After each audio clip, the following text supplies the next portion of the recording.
Hmm, Gimana jadinya ya kalau suatu perusahaan tanpa perencanaan sumber daya manusia?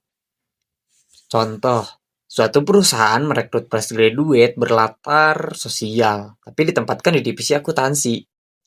Hasilnya bingung dan sulit beradaptasi. Jadi itu pentingnya perencanaan sumber daya manusia supaya karyawan berada di posisi yang tepat, sesuai dengan kemampuan yang dia bisa. Nah, pada kesempatan kali ini saya akan menjelaskan tentang manajemen sumber daya manusia agribisnis poin pertama, yaitu planning.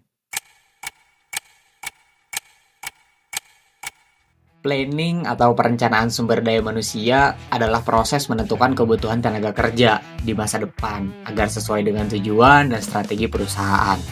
Menurut Hisbuan, perencanaan sumber daya manusia adalah merencanakan tenaga kerja agar sesuai dengan kebutuhan perusahaan serta efektif dan efisien dalam membantu terwujudnya tujuan organisasi. Artinya, sebelum merekrut atau menempatkan tenaga kerja, perusahaan agribisnis harus tahu terlebih dahulu apa yang dibutuhkan dan bagaimana cara mendapatkan sumber daya manusia dengan tepat. Kalian sering dengar kan kalau HRD itu kayak pilih-pilih orang saat rekrutmen?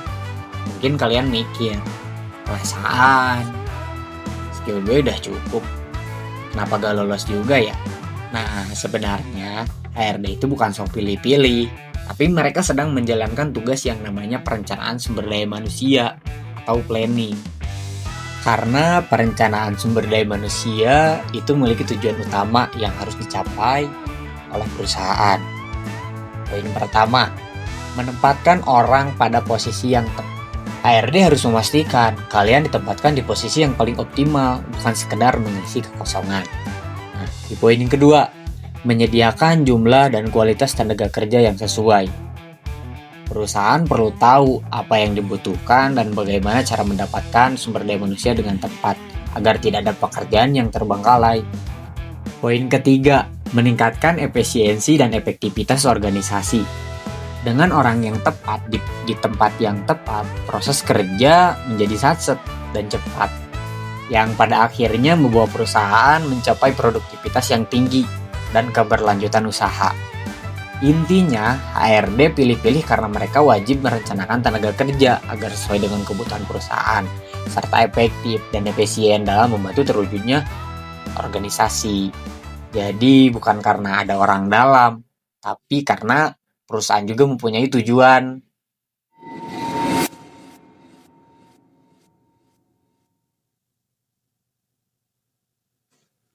Tadi kan kita bahas HRD itu pilih-pilih karena mereka lagi bikin planning. Nah, supaya planningnya akurat, HRD ini punya 3 kata kunci rahasia yang wajib mereka pegang teguh. Ketiga kata kunci ini adalah cara HRD tahu persis kayak gimana orang yang mereka butuhkan. Kunci yang pertama, yaitu job analysis. Ini kayak HRD lagi jadi detektif. Mereka mengamati, mencatat, dan mengumpulkan semua informasi tentang sebuah pekerjaan. Isinya mulai dari aktivitas yang harus dilakukan, standar kerja yang harus dipenuhi, sampai alat kerja yang harus dipakai.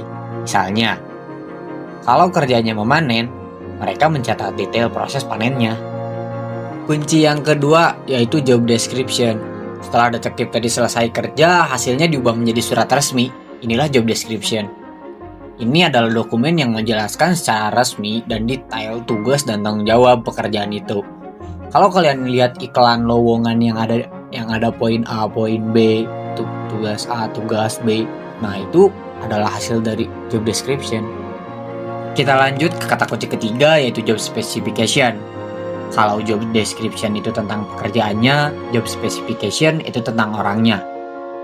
Ini adalah daftar kualifikasi minimal yang wajib kalian punya. Poin-poinnya meliputi yang pertama pendidikan, minimal lulusan apa, jurusan apa.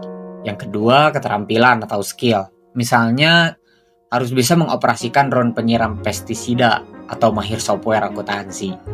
Dan poin yang terakhir yaitu pengalaman. Harus sudah punya pengalaman kerja relevan, minimal contoh 2 tahun. Jadi, HRD itu nggak lagi nebak-nebak saat rekrutmen. Mereka berpatokan pada 3 dokumen kunci ini. Kalau skill dan background kalian match dengan job specification, di perencanaan SDM mereka pasti kalian akan jadi orang yang tepat untuk perusahaan tersebut. Jadi, perencanaan sumber daya manusia dalam perusahaan bukan hanya tentang menghitung jumlah tenaga kerja, tapi juga tentang menyusun strategi untuk mendapatkan, mengembangkan, dan memanfaatkan sumber daya manusia secara optimal. Dengan perencanaan yang baik, perusahaan bisa mencapai efisiensi, produktivitas yang tinggi, dan keberlanjutan usaha.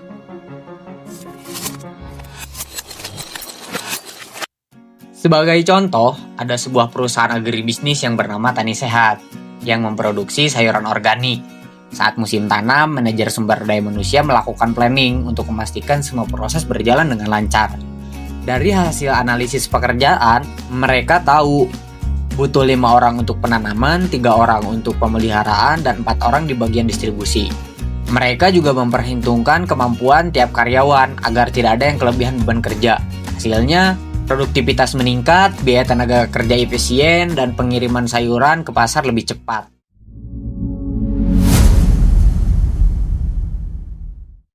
Dari studi kasus tadi, kita bisa lihat bahwa planning sumber daya manusia sangat penting dalam agribisnis. Dengan perencanaan yang baik, tenaga kerja yang terarah, efisien, dan tujuan perusahaan yang mudah dicapai. Jadi sebelum mulai produksi, rencanakan dulu SDM-nya dengan matang. Nah, itu dia. Semoga kalian paham ya, kalau planning itu bukan ribet, tapi wajib. Dengan perencanaan yang matang, perusahaan bisa gaspol lebih maju lagi. Nah, kalau kamu punya pengalaman tentang rekrutmen yang pilih-pilih, coba share di kolom komentar ya.